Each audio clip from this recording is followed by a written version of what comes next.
Just in case I don't make it back in time, I've made another video to take the place of a regular day on the trail video. So don't freak out. I'm still hiking. I'm not dead yet. I have gotten some questions about my backpack, my homemade backpack. So I thought I'd just give you a quick little look at that. So you might be familiar with these super lightweight dry bags that you can get that have just sort of a roll top to keep the water out, but they're really thin waterproof material. Well, my idea was basically to reproduce that in a large enough size for a backpack and then just put shoulder straps on it. So here's my bag. It's a little bit hard to see at arm's length. But the red is a really thin sil nylon.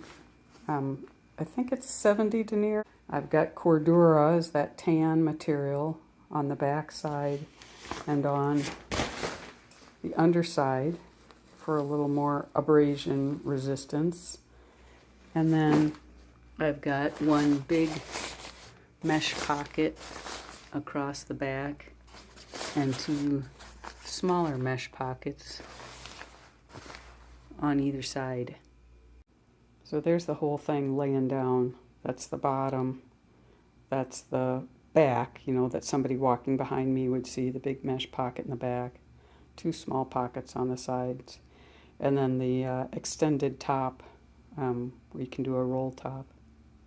And here's the front of the bag. Again, I've got that Cordura that's resting on my back. And then the two shoulder straps, I didn't make those. I actually took those off of my nephew Ben's elementary school backpack, which, you know, he's out of college now, so he didn't really need that pack anymore. Anyways, it was handy. I had the bag, so I used those shoulder straps, and they've been working out great. This other stuff is just stuff I added on, a little cell phone case and a couple of mesh bags to carry water or whatever. And then a little piece of elastic so that the water bottle doesn't go swinging around. But the shape of the bag, you know, if it was firmer material, you could more clearly see the shape is just a rectangular box. So it's pretty straightforward to sew. One of the trickier parts was deciding how to do the closure at the top. Really the inspiration for making my own bag came from Ray Jardine's book, Guide to Lightweight Hiking. And he suggested just using like a drawstring duffel top, which you could do, but I really liked the roll top idea of a dry bag. And this stuff is waterproof, although I didn't seam seal the seams. So the bag itself is more water resistant. But what I ended up using was the edge of the lid of an ice cream bucket as my sort of firm plastic to roll around. And then I just used a little bit of webbing on the other side. It works. You can see the ice cream, because I've rolled it the other way, has a bunch of little cracks in it, which isn't ideal. It still works okay, but if I were going to make another one, I would try to find something that wasn't going to crack on me. But it's great. It's super lightweight. I think it comes in at like 12 ounces. Now, it's flimsy as all get out. So the idea is you use a closed cell foam pad for your sleeping pad, and you use that as kind of a frame and a support for the backpack. And it also provides padding then between what's in the pack and your back. So there it is. Here's my closed cell foam pad, 1/4 inch pad here, but you could use 3/8 too. It wouldn't be too stiff. And I curl it up a little bit smaller than this when I first put it in, and then I expand it out a bit. And you can see clear down to the Cordura bottom of the backpack.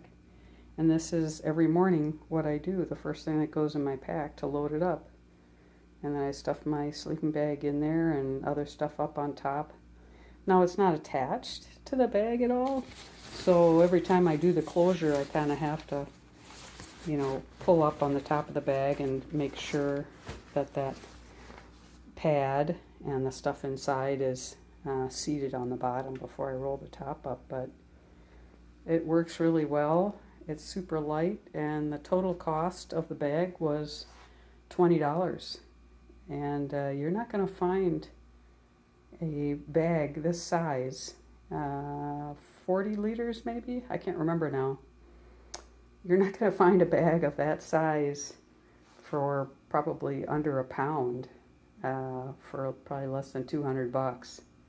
So if you sew, or you know someone that sews, and you're into lightweight backpacking, making your pack is a pretty helpful way to go. An off-the-shelf backpack of this similar size would weigh, typically 4 or 5 pounds, and then you pay more and more to get lightweight ones.